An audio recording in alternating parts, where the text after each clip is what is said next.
Viewers, আমি একজন অসুস্থ ব্যক্তির বাড়িতে আসলাম।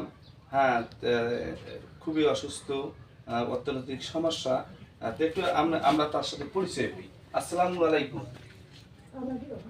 আপনার নাম কি?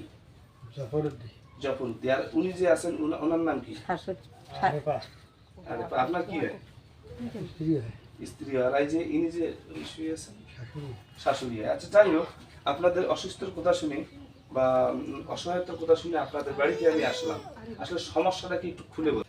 মানে আপনাদের সমস্যাগুলো কি খুলে বলুন।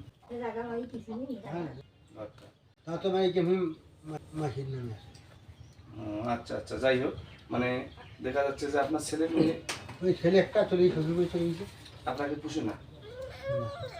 তাহলে আপনার নিজের কর্ম নিজেকে করতে হবে। আচ্ছা, আপনার বয়স কত? বয়স আপনি কারণ লেখা আছে 57 কি 58। আর আপনার লিগ্যাল বয়স? লিগ্যাল বয়স আমার বেশি হবে। যাই হোক, প্রিয় দর্শক, উনি মানে দেখেছেন তো অবস্থা, এই অবস্থায় উনি কর্ম করেন। হ্যাঁ, আসলে কি বলবো, বলার ভাষা নেই। আসলে ওই ওনাকে যে চিকিৎসা দিবে সে চিকিৎসার টাকাও নেই। হ্যাঁ, টাকাও নাই। তাহলে আসলে মানে আপনারা যদি একটু সহযোগিতার হাত এনাদের দিকে বাড়িয়ে দিতেন তাহলে খুবই ভালো হতো। আসলে ভাই, আমরা কত টাকা পয়সা কতভাবে নষ্ট করি। আমরা এই ধরনের মানুষকে সহযোগিতা করব।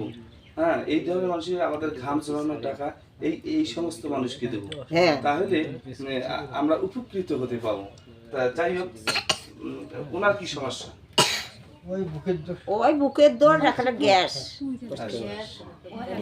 আপনার কি ওই ওষুধ খায়। ওই খায় একদিন না খেলে আর বেশি। আচ্ছা সেই না খেলে বেশি। তার মানে আপনার কি প্রত্যেকদিন ওষুধ খেলে কি সমস্যা হয়? টাকা সমস্যা হবে। 2 টাকা রেডিও করে পাই। আচ্ছা আচ্ছা, খুবই সমস্যা।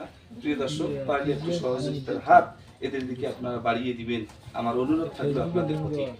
আপনারা দেশ বিদেশে অনেক বন্ধু বান্ধব আমার এই ভিডিওটা দেখবেন। যদি পারেন আপনি এই পরিবারটার জন্য অবশ্যই সহযোগিতার হাত বাড়িয়ে দিবেন, আমার অনুরোধ থাকলো আপনাদের প্রতি। আমার একটু ওই চাচির সাথে কথা বলি, আপনি কিছু বলেন, কিছু বলেন। আমার এই ভিডিওটা দেশ বিদেশে বন্ধু বান্ধব দেখবে, তাদের উদ্দেশ্য করে কিছু বলেন।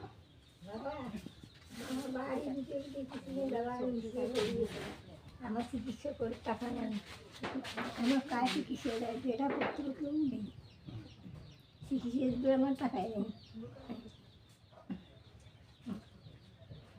মেশিনে পড়িয়েছি বাবা, আমার টাকা বেটা পত্র কেউ নেই বাবা, আমার টাকা পয়সা কে দেবে, কেই দেবে। মেশিনে 8 দিন পড়িয়েছি, হাড়ির পেয়ে শরীর পেয়ে আমি হয়ে আসি বাবা। অবশ্যই প্রিয় প্রিয় বন্ধুরা, অবশ্যই এনাদের দিকে একটু সহানুভূতির হাত আপনারা বাড়িয়ে দিবেন, একটু ভালোবাসা বেশি বেশি করে দিবেন। হ্যাঁ, তাহলে কি হবে, দেখা যাবে যে এরকম অসহায় মানুষ আমাদের দেশে অন্তত থাকবে না। আমরা যত বিত্তবান মানুষরা আছি, যদি এদের দিকে একটু সহযোগিতার হাত বাড়িয়ে দেই, তাহলে কিন্তু আমাদের দেশে অসহায় মানুষ বলতে কোনো শব্দই থাকবে না। আমরা আসুন, আমরা সবাই হাতে হাত মিলিয়ে এরকম অসহায় মানুষের পাশে দাঁড়াই। এই বলে আমি এখানে শেষ করছি। আসসালামু আলাইকুম ওয়া রাহমাতুল্লাহি ওয়া বারাকাতুহু। হিন্দু ভাইদের প্রতি আদাব।